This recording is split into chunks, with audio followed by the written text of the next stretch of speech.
Parliament budget సమావేశాలు శుక్రవారం నుంచి వాడివేడిగా ప్రారంభమవుతున్నాయి. శనివారం బడ్జెట్ ని ప్రవేశపెడతారు. ఇక విపక్షాలు సహకరించాలని అఖిలపక్ష సమావేశంలో కేంద్రం విజ్ఞప్తి చేసింది.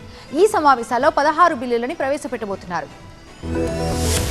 పార్లమెంట్ బడ్జెట్ సమావేశాలు శుక్రవారం నుంచి ప్రారంభమవుతున్నాయి. శుక్రవారం కేంద్ర ఆర్థిక శాఖ మంత్రి నిర్మలా సీతారామన్ పార్లమెంట్ లో ఆర్థిక సర్వేను ప్రవేశపెడతారు. శనివారం బడ్జెట్ ను ప్రవేశపెడతారు. బడ్జెట్ సమావేశాల్లో బడ్జెట్ సహా 16 బిల్లులు ప్రవేశపెడతామని పార్లమెంటరీ వ్యవహారాల శాఖ మంత్రి కిరణ్ రిజ్జు తెలిపారు. పార్లమెంట్ సమావేశాల సందర్భంగా కేంద్ర మంత్రి రాజ్నాథ్ సింగ్ అధ్యక్షతన అఖిలపక్ష సమావేశం ఢిల్లీలో జరిగింది. పార్లమెంట్ లో చర్చించాల్సిన విషయాల గురించి అన్ని పక్షాలు రకరకాల సూచనలు చేశామని రిజ్జు వెల్లడించారు. ఇందులో వాక్ సవరణ బిల్లు కూడా ఉంది. విపక్షాల డిమాండ్లపై చర్చించేందుకు కేంద్రం సిద్ధంగా ఉందన్నారు కిరణ్ రిజ్జు. వాక్ సవరణ చట్టంపై జేపీసీ నివేదికను లోక్సభ స్పీకర్ ఓం బిర్లాకు అందజేశారు. 5 నెలల క్రితం ఏర్పాటైన కమిటీ 35 సార్లు సమావేశమైంది. పార్లమెంట్ సమావేశాల్లో జేపీసీ నివేదికను ప్రవేశపెట్టబోతుంది కేంద్రం.